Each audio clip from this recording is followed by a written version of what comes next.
नमस्कार दोस्तों, आपका स्वागत है आपके अपने channel e learning with Durgesh. आज हम लोग टेट के लिए, सुपर टेट के लिए जो व्याकरण में महत्वपूर्ण प्रकरण होता है माहेश्वर सूत्र, जिससे प्रश्न बनते हैं, आज उसके बारे में हम लोग सीखेंगे कि माहेश्वर सूत्र क्या है, कितने हैं और इसमें प्रत्याहार इससे कैसे बनाए जाते हैं। ठीक है, तो चलिए माहेश्वर सूत्र के बारे में कहा जाता है कि महर्षि पाणिनि थे हमारे देश में। वह भगवान शिव की तपस्या कर रहे थे।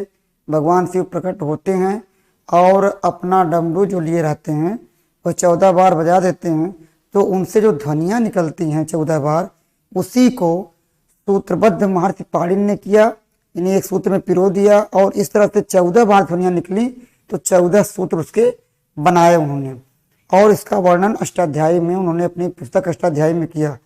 तो शिव सूत्र को सिर्फ ये माहेश्वर सूत्र को सिर्फ माहेश्वर सूत्र के नाम से ही नहीं, बल्कि शिव सूत्र जालम, प्रत्याहार सूत्रम, पाणिनि सूत्रम, इस तरह से बहुत सारे नामों से जाना गया।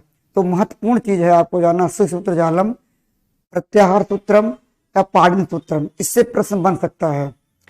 अब ये माहेश्वर सूत्र कौन है, क्या है, उसको हम लोग देखेंगे और इसके बाद हम लोग इस पर प्रत्याहार, इससे जो संबंधित जो प्रश्न होते हैं जरूरी, उसको हम लोग सीखेंगे, हम आपको बताएंगे और फिर इसके बाद आगे का जो भी होगा आपको बताया जाएगा। तो सर्वप्रथम हम लोग लिखेंगे दोस्तों माहेश्वर सूत्र। जैसा कि सभी लोग जानते हो माहेश्वर सूत्र 14 हैं, लेकिन कैसे हैं, कैसे इनको आसानी से हम पढ़ सकते हैं, ये आपको सीखना है। तो हम लोग लिखते हैं माहेश्वर सूत्र। माहेश्वर सूत्र, और इसमें पहला सूत्र आता है अ ई उ अड़ा। यानी अगर आप लोग वर्णमाला जानते होंगे हिंदी की, तो जान लीजिए इसको भी कहना आसान है। हिंदी वर्णमाला में आप सभी वर्णों को जानते हैं, कहते भी हैं। वही देखिए, आप ध्यान से देखिए, वही अ, वही ई, वही उ और अड़ा। अब आप लोग ये चीज देखेंगे, ये इसको हलंत कहते हैं, और जितने वर्ण ऐसे आए हैं इस संज्ञक वर्ण, इसकी हलंत संज्ञा होती है, उनको इस संज्ञक वर्ण कहा जाता है। तो जितने इस संज्ञक वर्ण आए हैं उनका उच्चारण हम जल्दी से करते हैं, और वर्णों की अपेक्षा, और वर्णों को हम अगर मिला के पढ़ें, यही अ ई उ अड़ा यही था, इसको अगर एक साथ हम मिला के पढ़ते हैं तो जल्दी से कहते हैं अयुण। क्या कहते हैं दोस्तों? अयुण। और जब दूसरे सूत्र पर आते हैं उसको जरा ध्यान से देखें, लिखा है री लिरी क। क्या लिखा है? री लिरी क। आराम से कह ले रहे हैं, और अगर इसी को मिलाकर कहना चाहेंगे तो भी आराम से कह सकते हैं री लिरी क। क्या कहेंगे दोस्तों? री लिरी क। आसानी है कहने में कि नहीं? और जैसे अब हम लोग आते हैं अगले सूत्र पर, यानी तीसरे पर। तो तीसरे पर आपके सामने वर्ण लिखा जा रहा है ए ओ अंग। ये लिखा जा रहा है ना, ए ओ अंग। ठीक, बात समझ नहीं? और आपको आसानी से कहना होगा अगर, तो आप कहेंगे एवं। क्या कहेंगे दोस्तों? एवं कहेंगे। तो मतलब इसमें कहाँ दिक्कत आई? कहने में भी दिक्कत ना आई ना, तो इसको पढ़ने में लोग भ्रम ऐसा डालते हैं कि संस्कृत पढ़ने में बहुत कठिन है, बहुत दिक्कत होती है। ऐसा कुछ नहीं है। अगर हिंदी वर्णमाला आप जानते हो तो उन्हीं अक्षरों का यहाँ समावेश किया गया है, बस पढ़ने की शैली बदल दी गई है और उससे लगता है कठिन है। अगर लेकिन इस तरह बता दिया जाए, इस तरह आपको कह दिया जाए, तो आराम से आप पढ़ सकते हैं। और परीक्षा के लिए तो पढ़ने की आवश्यकता भी नहीं है, वहां तो सिर्फ पहचानना पड़ता है। तो हम लोग तीसरे सूत्र पे थे, वो है आपका योंग। जब चौथे पर आते हैं तो होता है आपका अय औच। क्या होता है दोस्तों? अय औच। देखा आपने? और इसको हम जल्दी से अगर पढ़ते हैं तो कहते हैं अयोच।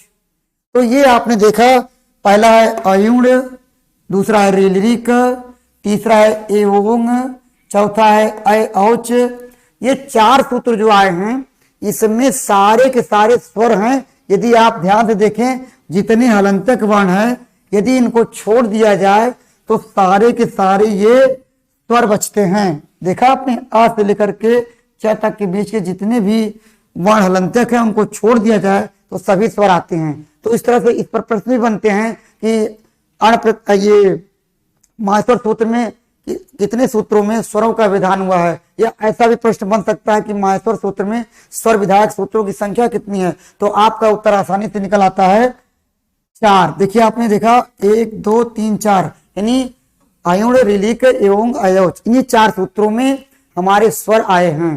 ठीक है दोस्तों, आगे जब 5वें सूत्र पर बढ़ते हैं तो आता है आपका हैवरट। क्या आता है? हैवरट। जैसे आपने आराम से पहले कहा हैवरट, फिर आपको एकाएक बोलना पड़ा हैवरट, तो आपको दिक्कत नहीं होती। उसके बाद आता है आपका 6वां, आपका है लण। क्या दोस्तों? लण है। लण को आसानी से आप कह लेते हो क्योंकि इसमें 2 ही अक्षर दिखते हैं। इसके बाद 7वें अक्षर पर आता है य म अंगा अड़ न म। क्या आता है? य म अंगा अड़ा न म। अगर ध्यान से देखा जाए तो सभी अनुनासिक वर्ण इसी सूत्र में आए हैं। सभी अनुनासिक वर्ण 7वें सूत्र में आए हैं। य म अंगा अड़ न म मिलाकर पढ़ेंगे यम अंगणनम। उसके बाद जब 8वें नंबर पर आते हैं तो हो जाएगा आपका झभई। क्या होता है दोस्तों? झभई। देखा आपने? अब जब झभई को पढ़ते हैं तो पढ़ने में कोई दिक्कत नहीं। झभई यह है, उसी के नीचे हलंत लगा है तो जल्दी से उच्चारण होगा झभई। और जब आप 9वें सूत्र पर आते हैं तो उसको पढ़ते हैं घड़ धस। क्या पढ़ते हैं दोस्तों? घड़ धस। 10वां सूत्र आपका बताता है जब गढ़ द, 10वां यही है ना, जब गढ़ द श बन गया आपका जब गढ़ दश। यही ना होता है। जब 11वें सूत्र पे आते हैं तो जान लीजिए, एक चीज और भी जान लीजिए कि इस तरह के भी प्रश्न बनाए जा सकते हैं या बन सकते हैं कि सबसे बड़ा सूत्र माहेश्वर सूत्र का कौन सा है, तो आपका उत्तर होगा 11वां। क्या होगा? 11वां। और वो है क्या, तो उसको हम पढ़ने के लिए थोड़ा सा समूह में बांट लेंगे। जैसे 2 3 और करके 4 इस तरह समूह बांटेंगे। तो हम देखते हैं थे है वो ख फ छ ठ थ, उसके आगे आपका च ट त व। अगर आसानी से इसको पढ़ना चाहें तो हो जाएगा खफ छठथ चटत। आसान हो गया पढ़ना कि नहीं? अगर इस तरह आप पढ़ते खप छठ थट छठ तो हो सकता है आप भ्रमित हो जाते या आपसे गलत हो जाता। लेकिन जब आपने समूह में बांट लिया तो लिखा आपने खप छठत चटतो, आसानी से कह लिया। जब आप आते हैं 12वें सूत्र पर, वह है आपका कपय। क्या दोस्तों? कपय। ठीक। और 13वां सूत्र जो आता है वो आता है आपका सतसर। क्या आता है दोस्तों? सतसर आता है, सतसर।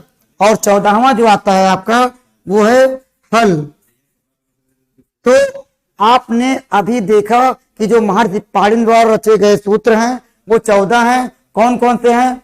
अयुण, ऋलिक एवं औच, हयवरट, लण, यमंगणनम, झभई, गढ़धस, जब गढ़धस, खप छठत चटतो, कपय, सतसर, हल। यही 14 सूत्र थे। आसान हो गया पढ़ना भी आपके लिए। जो भी आपका फीडबैक रहेगा आप दे सकते हैं। अब हम लोग देखते हैं कि इसमें जो प्रश्न है वो कैसे बनते, परीक्षा में बनते हैं, आ चुके हैं या बनाए जा सकते हैं। तो हम देखेंगे कि पहला सूत्र, जैसे इस पे सूत्र पर देख लीजिए, हमने अभी कुछ देर पहले आपको बताया कि स्वर विधायक सूत्रों की संख्या कितनी है। अगर इस तरह प्रश्न बन जाता है तो दोस्तों आप बताएंगे क्या?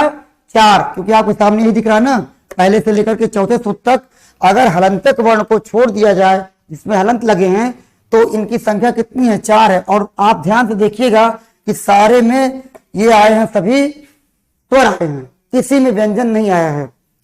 दूसरे तरह का प्रश्न बन सकता है व्यंजनों से संबंधित कि अगर पूछा जाए कि व्यंजन विधायक सूत्र कितने हैं तो आपका उत्तर क्या होगा? 4 इधर है। अगर 14 में से 4 आप निकाल देते हो तो 10 बचता है। या यहां से आप 5वें सूत्र से लेकर के 14वें सूत्र तक जितने भी सूत्र हैं सब में व्यंजनों का विधान है। सारे में व्यंजन आए हैं, हलंतक वर्ण को छोड़ भी दें तो भी व्यंजन ही आए हैं। और सारे के सारे मूल व्यंजन हैं, कोई संयुक्त व्यंजन नहीं है। अब दूसरे प्रकार के प्रश्नों पर देखिए, प्रश्नों को ध्यान से सुनिएगा, नोट भी करते चलिएगा, वो आपके लिए बहुत फायदेमंद होंगे। जैसे प्रश्न बन गया, जैसे यहाँ पर देखना है, मैंने कहा कि नाम के बारे में बता दिया, माहेश्वर सूत्र का नाम, शिव सूत्र जालम, पाणिनि सूत्रम, प्रत्याहार सूत्रम, इनको भी राजा के इनसे भी प्रश्न बनाए जा सकते हैं। अब बात आगे आती है कि माहेश्वर सूत्र के रचनाकार कौन है। अगर इस तरह बात पूछ लिया, प्रश्न दे दिया, तो आप जहां बता सकते हैं, अभी चर्चा हुई थी महर्षि पाणिनि। अब महर्षि पाणिनि में समस्या ये आती है कि लोग पाणिनि की वर्तनी गलत लिखते हैं। एक बार 2017 में प्रश्न आया था कि मतलब रचनाकार कौन है, तो महर्षि पाणिनि करके मतलब इस तरह दिया था, 3-4 विकल्प देता है, उसमें पाणिनि था, पाणिनि था, पाणिनि ऐसे करके दिया था। तो लोग भ्रमित हो गए वहां पर कि कौन चुने, क्योंकि वो लोग महर्षि पाणिनि तो सुने थे लेकिन वर्तनी अशुद्ध होती है। आप सभी जानते हो कि भारत में कम से कम 40% लोग ऐसे हैं जिनकी वर्तनी अशुद्ध होती है, तो वहां पर वर्तनी का भी ध्यान रखना पड़ता है। नहीं, वो बड़ा सूक्ष्म अंतर देकर के आपको फंसा सकता है। अगर पेपर कठिन बनाना हुआ तो वर्तनी का अगर अंतर दे क्लिष्टता अगर कर दिया, उसमें अगर आप धोखा खा गए तो समस्या हो सकती है। इसलिए आप देखिए महर्षि पाणिनि कैसे लिखते हैं। तो पाणिनि में आपको इस तरह लिखना है। कैसे लिखना है दोस्तों? इस तरह, क्योंकि आपका हर एक नंबर कीमती है और यदि आप वर्तनी में गलती करेंगे तो भी समस्या आ सकती है। ठीक, तो देखिए इस तरह पाणिनि लिखेंगे। अगर प्रश्न आ गया कि माहेश्वर सूत्र के रचनाकार कौन है, तो आपका उत्तर होगा महर्षि पाणिनि। और पाणिनि कैसे लिखेंगे इसको ध्यान से देखिए, आप लोग नोट भी कर लीजिएगा। और जब बात आती है अगले प्रश्न पर, तो वो अगला प्रश्न जो होता है वह होता है कि महर्षि पाणिनि की व्याकरण पुस्तक का क्या नाम है। यदि इस तरह का प्रश्न पूछता है दोस्तों, तो आप बोलेंगे अष्टाध्यायी। क्या बताएंगे? अष्टाध्यायी। हम आपके सामने लिख देते हैं अष्टाध्यायी, देख रहे हैं आप लोग, अष्टाध्यायी। क्योंकि इसलिए लिख रहे हैं, ऐसा नहीं कि आप लोगों को नहीं लिखने आता है, इसलिए लिख रहे हैं कि अगर इस तरह की कोई अशुद्धता या गलती है तो शुद्धता आ जाए आपके अंदर, वर्तनी सही हो जाए, इससे ध्यान हो सकता है। और फिर अगला प्रश्न दूसरे रूप में इसको कर सकते हैं कि अष्टाध्यायी का दूसरा नाम क्या है। यदि पूछे अष्टाध्यायी का दूसरा नाम क्या है, तो आपका उत्तर होगा शब्दानुशासन। क्या होगा दोस्तों? शब्दानुशासन। आप ऐसे इसको कर सकते हैं। ठीक है दोस्तों, ऐसे कर सकते हैं, शब्दानुशासन। अब हम लोग प्रश्न बना ही रहे हैं, तो अगले प्रश्न पर चलते हैं कि जो सुपर टेट या टेट के लिए या किसी भी टेट के लिए, चाहे वो राजस्थान का टेट हो या कहीं का इस तरह टेट हो, जहां पर अगर संस्कृत विषय है वैकल्पिक विषय के रूप में, तो उसमें आप लोग इसका प्रयोग कर सकते हैं। यहां तक कि इतने नहीं, टीजीटी में भी आप जो है इसका फायदा ले सकते हैं अगर आप समझ जाए हैं अच्छी तरह तो। क्योंकि आज हम लोगों को यही समझाना है कि माहेश्वर सूत्र क्या है, उस पर कैसे प्रश्न बनते हैं, तो हमने ये आपको बताया। अब देखिए, अब अगले प्रश्न पर चलते हैं। अगर अगला प्रश्न आ जाए कि माहेश्वर सूत्र में फ वर्ण कितनी बार आया है, इस तरह का प्रश्न बन जाए, तो आपका उत्तर क्या होगा? जरा माहेश्वर सूत्र की तरफ देखिए। ये देखिए यहां पर है और आप देख रहे हैं 14वीं में है, देख रहे हैं, हाँ यहां पर भी है, 14वीं में भी है। अगर इसका उत्तर देना हो कि माहेश्वर सूत्र में ह वर्ण कितनी बार आए हैं, तो उत्तर होगा आपका 2 बार। कितनी बार आए दोस्तों? 2 बार, जैसा कि आपको स्पष्ट दिख रहा है 5वें सूत्र में और 14वें सूत्र में ह वर्ण 2 बार आया है। अब यदि प्रश्न बन जाए महर्षि पाणिनि की माता का नाम, इस तरह का छोटा प्रश्न भी दे दे, तो भी आप जानते रहिए कि महर्षि पाणिनि की माता का नाम दाक्षी बताया गया है। क्या है दोस्तों? दाक्षी। ये दूसरे तरह का प्रश्न है, ऐसा प्रश्न बन सकता है। ये सरल प्रश्न जरूर है, लेकिन ऐसे प्रश्नों की जानकारी, ऐसे तथ्यों की जानकारी न होने पर हम लोग गलती कर लेते हैं। तो इसलिए हमें जानना जरूरी है, क्योंकि हमें एक भी किसी भी प्रकार की गलती नहीं करनी, क्योंकि अगर एक किसी भी प्रकार की गलती करते हैं तो अगर हमारा 1 नंबर चला गया, वो हमारे लिए बहुत महत्वपूर्ण होता है। ठीक, अब अगले प्रश्न पर आते हैं हम कि महर्षि पाणिनि के गुरु का क्या नाम था। अगर इनके गुरु के बारे में पूछ देता है तो आप इसका उत्तर बताएंगे वर्ष। ठीक है दोस्तों, या इनको उपवर्ष भी कहा जाता है, वर्ष या उपवर्ष। ठीक है, तो ऐसा प्रश्न का उत्तर आप दे सकते हैं, ऐसे प्रश्न बन सकते हैं। जरूरी नहीं है कि अभी तक नहीं आया तो नहीं आ सकते, आ भी सकता है, कब क्या आ जाए कोई भरोसा रहता नहीं है, क्योंकि पैटर्न दिन पर दिन चेंज हो रहा है। तो इस तरह के प्रश्नों पर भी हमें ध्यान देना पड़ेगा। अब जैसे बात आती है, अगर अगले प्रश्न पर हम आते हैं, बात आती है कि माहेश्वर सूत्र में अनुनासिक वर्ण वाले अनुनासिक वर्णों वाला प्रत्याहार कौन है। इस तरह का प्रश्न बन जाता है कि माहेश्वर सूत्र में अनुनासिक वर्णों वाला प्रत्याहार कौन है, तो आपका उत्तर होगा ये देखिए 7वें सूत्र में। ध्यान से अगर देखिए तो सारे के सारे अनुनासिक वर्ण आए हुए हैं। अनुनासिक वर्ण कौन से होते हैं, जिनका उच्चारण नासिका से होता है। ठीक है दोस्तों, तो सारे के सारे अगर वर्णों को आप बोलेंगे तो उनमें नाक में आवाज आएगी। ऐसा जैसा कि हम आगे आपको और प्रकरण जब मिलेगा वर्णों का उच्चारण स्थान तो उसमें विस्तार से बताएंगे, लेकिन पहले प्रश्न को समझिए कि अनुनासिक वर्ण किस सूत्र में आए हैं, तो इसका उत्तर होगा 7वें सूत्र में आया हुआ है। ठीक है दोस्तों, अब अगर अगले प्रश्न पर आते हैं कि सारे, अगर अगला प्रश्न हो जाए कि हर वर्ग के चौथे अक्षर, दोस्तों क्या है, हर वर्ग के चौथे वर्ण किस सूत्र में आए हैं। अगर इस तरह की बात आ जाती है तो आप ध्यान से देखिए 8वें और 9वें सूत्र को अगर आप इन वर्णों को मिला दें, देख लें, तो ये हो जाएगा 8वें और 9वें सूत्र में क्या हो जाएगा,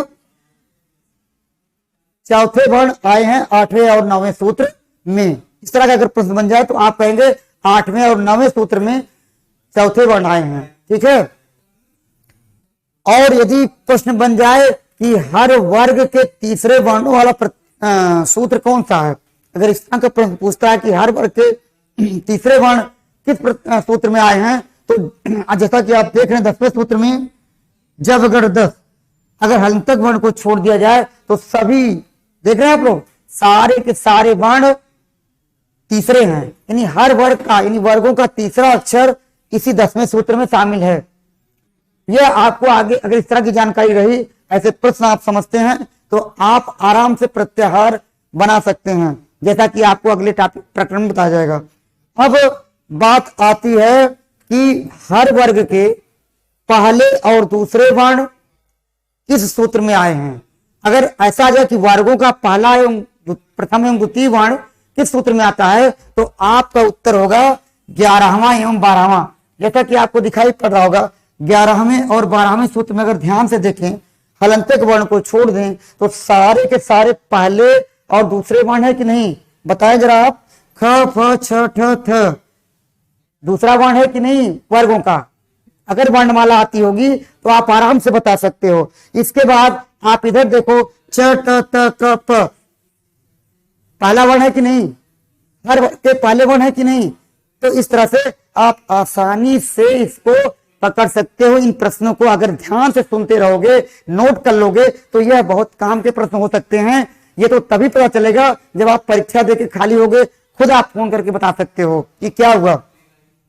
और यदि आपके सामने प्रश्न आ जाए कि ऊष्म वर्णों वाला प्रत्याहार कौन सा है, क्या दोस्तों, ऊष्म वर्णों वाला प्रत्याहार, ऊष्म वर्ण, गर्म वर्ण, इनमें से किसी भी नाम से आ सकता है। गर्म वर्ण भी ऊष्म वर्ण है, ऊष्म वर्ण भी गर्म वर्ण है। तो इस तरह की बात अगर करता है तो आप कहोगे 13वां और 14वां सूत्र आप देख रहे हो। देखिए दोस्तों 13वें एवं 14वें सूत्र में सभी ऊष्म वर्ण आए हैं। ध्यान से देखिएगा, श श श और ह, श श श और ह, ये सभी के सभी ऊष्म वर्ण हैं। तो इस तरह से इन प्रश्नों को आपने अभी सुना, ध्यान से सुना होगा, इसको नोट भी कर लेंगे। और जब नोट कर लेंगे तो यह जो है आपकी परीक्षा के लिए उपयोगी हो सकते हैं। हो सकता है वो यूपी टेट के लिए हो, यूपी सुपर टेट के लिए हो सकता है, हिमाचल टेट के लिए हो सकता है, उत्तराखंड के लिए, या किसी भी राज्य के टेट के लिए जहां पर वैकल्पिक विषय के रूप में संस्कृत होती है, वहां पर इन प्रश्नों का प्रयोग, ये इस तरह के तथ्यों का प्रयोग करके आप उत्तर आसानी से दे सकते हो। ठीक है दोस्तों, तो ये सारे प्रश्न थे। अब अगर चर्चा होती है, अगले प्रश्न पर अगर बात आती है, जैसे अब हम आते हैं इससे प्रत्याहार कैसे बनाते हैं। अक्सर आप लोगों को दिक्कत होती है प्रत्याहार कैसे बनाते हैं, कैसे बनेगा या क्या समस्या आएगी। तो आपको जानना पड़ेगा कि प्रत्याहार का सबसे पहले मतलब जानना पड़ेगा, क्योंकि बहुत सारे विशेषज्ञ होते हैं, बता तो देते हैं, पढ़ाते भी हैं दोस्त जितने भी हैं साथी, लेकिन कुछ चीजों को छोड़ देते हैं। और जब किसी भी प्रकरण को पढ़ाया जाए उसमें जितने प्रश्न बन सकते हैं या जो संभावित प्रश्न हो सकते हैं वो आपको जानना जरूरी है। क्योंकि अगर आयोग प्रश्न बनाता है, आयोग में जो पैनलिस्ट बैठते हैं वो सारे शिक्षा से ही जुड़े होते हैं और जो शिक्षक पढ़ाता है वो भी शिक्षा से जुड़ा है। अगर अभी आपका लघु सिद्धांत कौमुदी पढ़ा होता है, अष्टाध्यायी पढ़ा होता है, तभी पढ़ाता है आपको, तो पैनलिस्ट जो भी होते हैं भाई, तो प्रश्नों को कैसे चुन सकते हैं, क्या बना सकते हैं, क्या उनकी सोच होती है, वह एक शिक्षक समझ सकता है आसानी से। इस तरह से आपको बता रहा है, पढ़ा रहा है कि ताकि जो प्रश्न बताए जाएं वह आपके लिए नंबर दिलाने वाले हों, परीक्षा में आ जाए तो आपको उससे फायदा मिल सके। तो हम अब प्रत्याहार पे पहुंच चुके हैं। प्रत्याहार का क्या अर्थ होता है वह जानना बहुत जरूरी है। तो इसके लिए आप नोट कर सकते हो, नोट करिए प्रत्याहार। इसमें आप लिखिए वर्णों का संक्षिप्तीकरण। क्या लिखेंगे? वर्णों का संक्षिप्तीकरण ही प्रत्याहार है। दोस्तों आप जानते हो संक्षिप्तीकरण क्या होता है? संक्षिप्त करना क्या होता है? छोटा कर देना। संक्षिप्तीकरण है छोटा करने की प्रक्रिया जो कही जाती है वो संक्षिप्तीकरण है। संक्षिप्तीकरण आपने लिखा, क्या लिखा आपने? वर्णों का संक्षिप्तीकरण ही प्रत्याहार है। या दूसरे शब्दों में आप कह सकते हो कि वर्णों को संक्षिप्त रूप से लिखने की विधि प्रत्याहार है। तो ये हमने जो बताया परिभाषा या बात जो कही, इस तरह से पेपर में प्रश्न बन सकता है कि प्रत्याहार है। अब वहां पर दे दिया पेपर में वर्णों का संक्षिप्तीकरण, वर्णों को संक्षिप्त रूप से लिखने की विधि, पदों को संक्षिप्त रूप से लिखने की विधि, और चौथा विकल्प दे दिया 1 और 2 दोनों। ऐसी स्थिति में आप किसको चुनोगे? जाहिर सी बात है आप भले उत्तर नहीं बता पा रहे हो, जाहिर सी बात है आप 1 और 2 दोनों यानी चौथे विकल्प को चुनोगे, क्योंकि आप इसको जानते हो। अगर यही नहीं जानते इसके बारे में तो आप हो सकता है कि गलत कर देते। तो जानकारी होनी चाहिए। ये रही प्रत्याहार की बात। मैंने बोला कि वर्णों को संक्षिप्त रूप से लिखने की विधि प्रत्याहार है, अथवा ऐसा भी कह सकते हो वर्णों का संक्षिप्तीकरण ही प्रत्याहार है।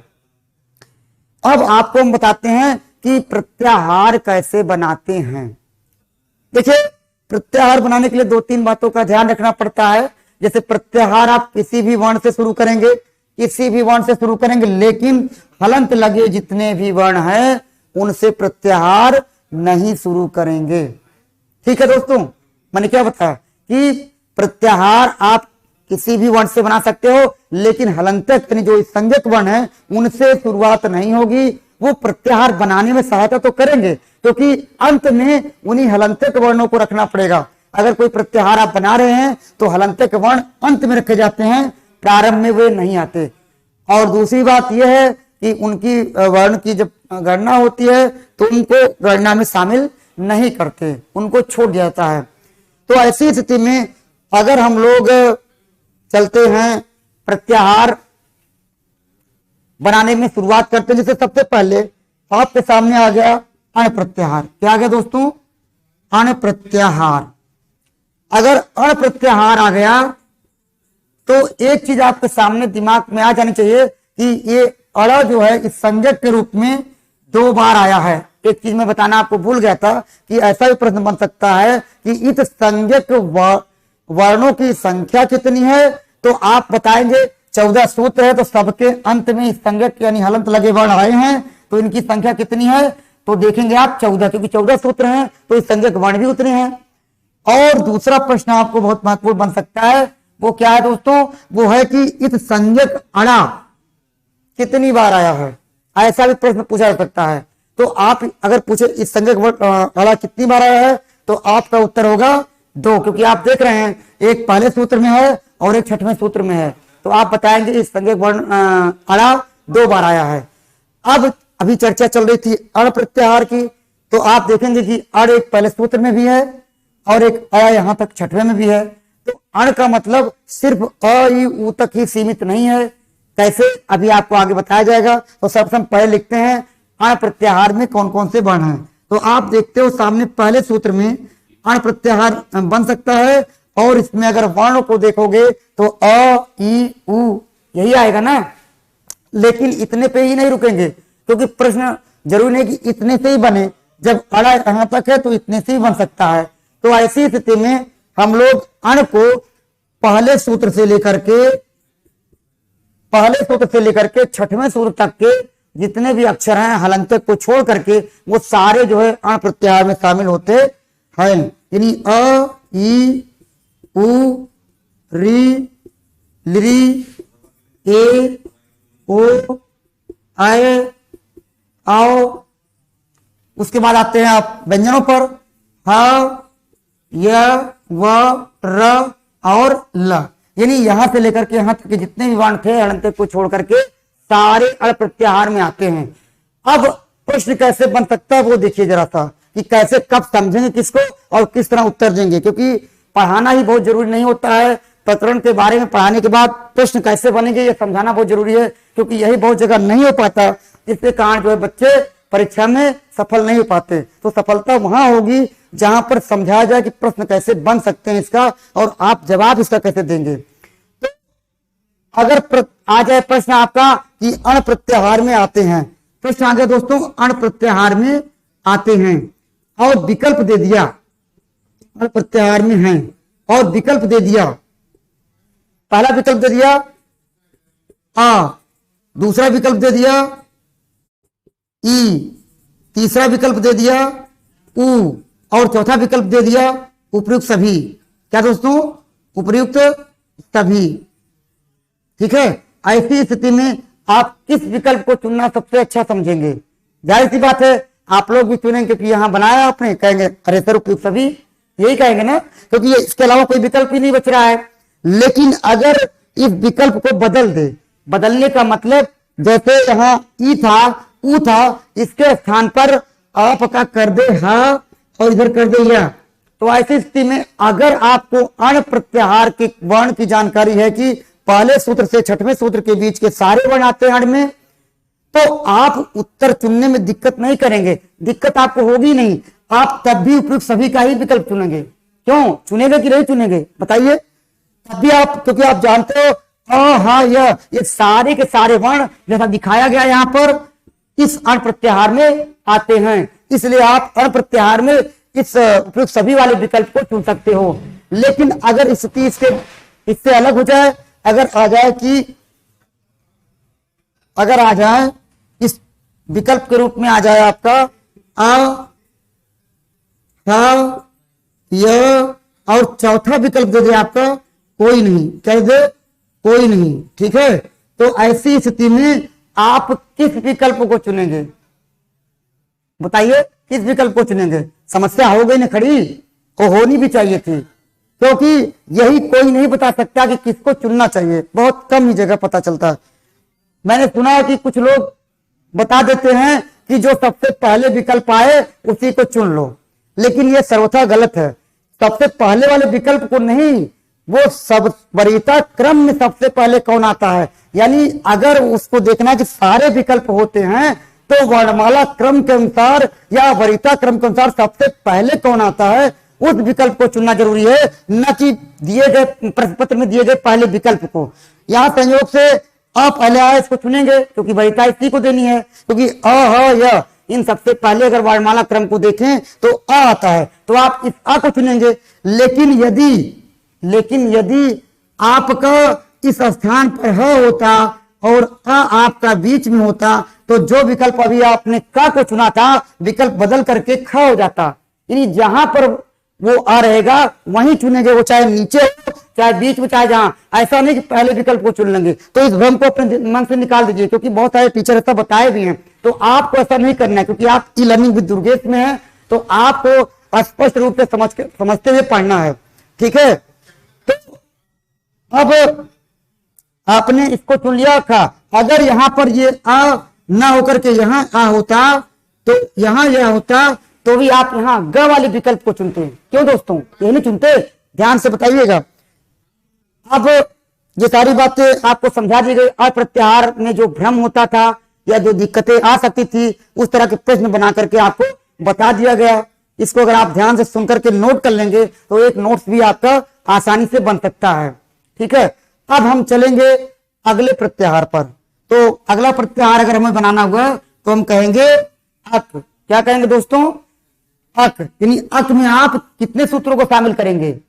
अयुण ऋलिक, यानी दो सूत्रों को शामिल करेंगे। कितने को? दो सूत्रों को। यही दो सूत्र हैं, अयुण और ऋलिक। तो यहां से अगर अक बनाते हैं तो आपको पता है कि जिस अक्षर से दिया प्रत्याहार की शुरुआत जिस अक्षर से है उसको लेना है, सिर्फ हलंत वाले वर्ण को नहीं लेना चाहिए।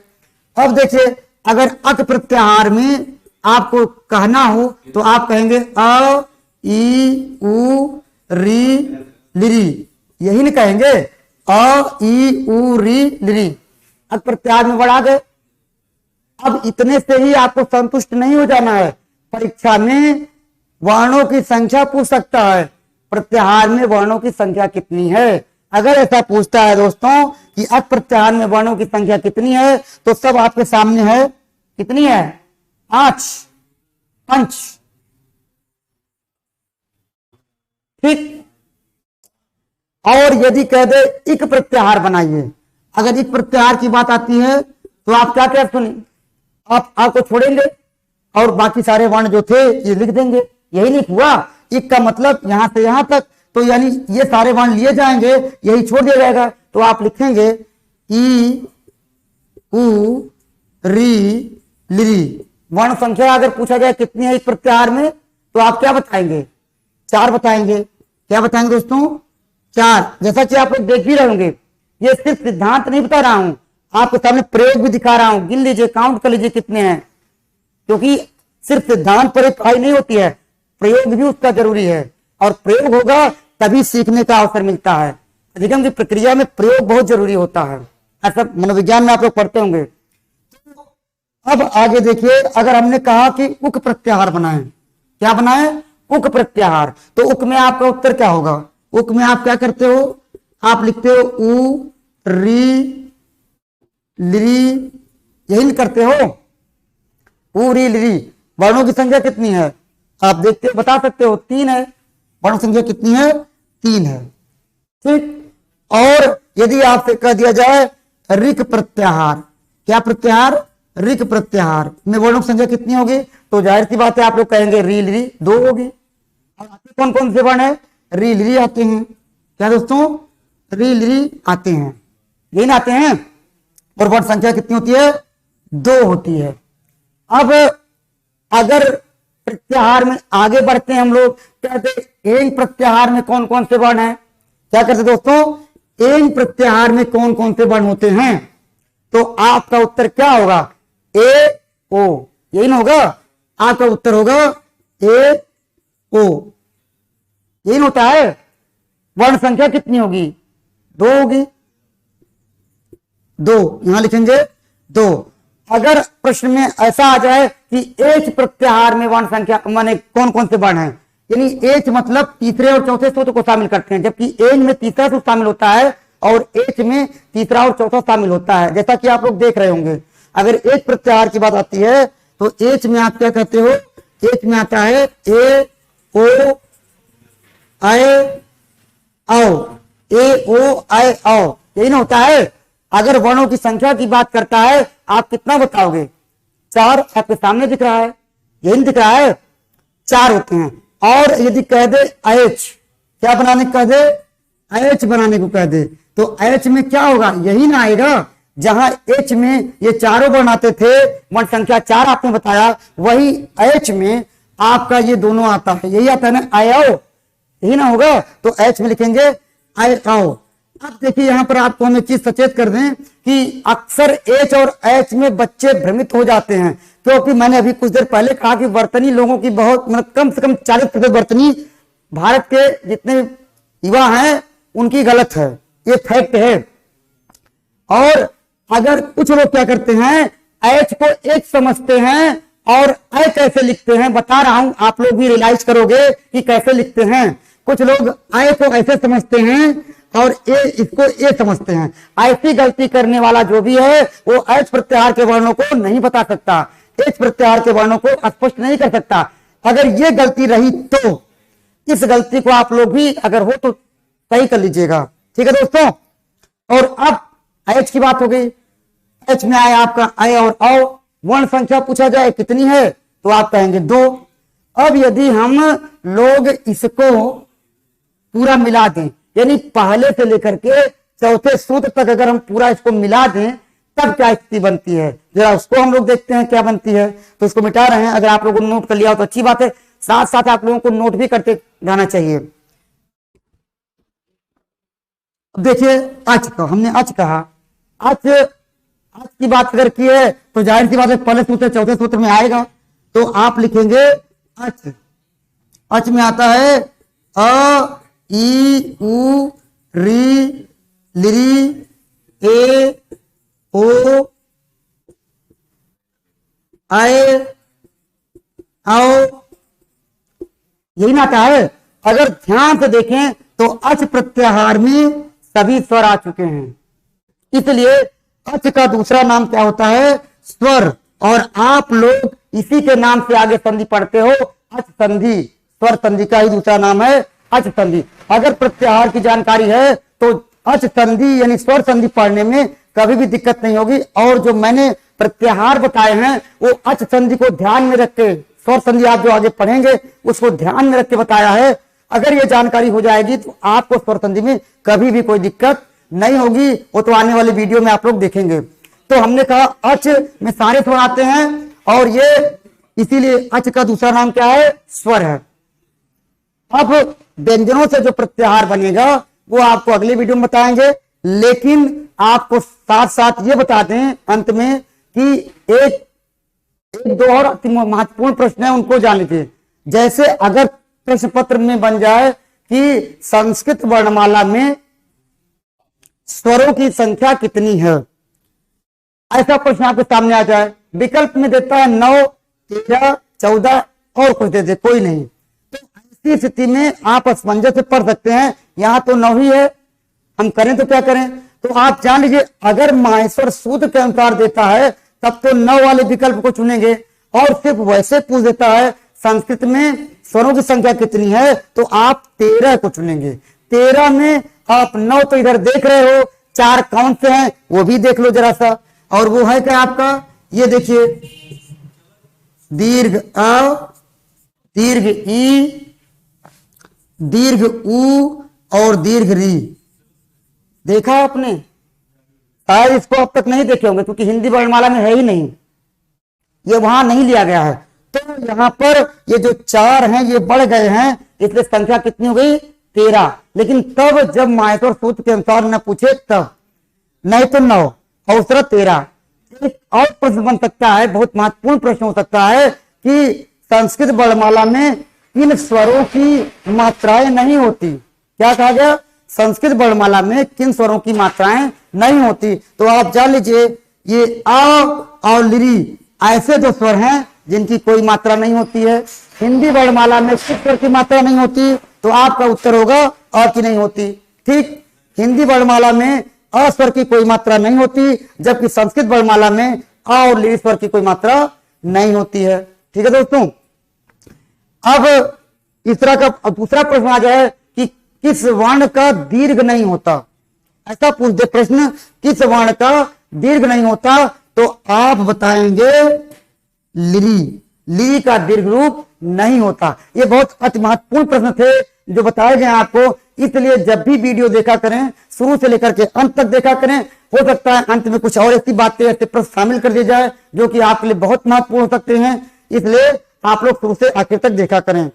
अब ये हमने आपको कहा आज स्वरों के जो स्वर से प्रत्याहार बनते हैं, स्वरों वाले प्रत्याहार हैं, उनके बारे में बताया। अगले दिन आपको अगले वीडियो में हम व्यंजनों से बनने वाले प्रत्याहार को बताएंगे, उसके बारे में और जो प्रश्न बनते हैं वो बताएंगे। तब तक के लिए आपका बहुत बहुत धन्यवाद। लेकिन e learning with Durgesh channel को अगर आपने सब्सक्राइब नहीं किया है तो सब्सक्राइब अवश्य कर लें, उसके वीडियो आपको ताकि मिल सके एक क्रम से। और दूसरी बात यह है कि जब भी इसका वीडियो देखें आप अन्य चैनलों की तरह नहीं कि बस थोड़ा सा देख करके छोड़ दें, जब भी देखें शुरू से अंत तक देखें तो आपको बहुत सारी ऐसी चीजें मिलेंगी जो आपके लिए काफी फायदेमंद हो सकती हैं। तो अगर आप लोग नहीं सब्सक्राइब किए हैं तो ई लर्निंग विद दुर्गेश को जल्दी सब्सक्राइब कर लें। तब अगली जानकारी अगले वीडियो में, तब तक के लिए सभी का धन्यवाद।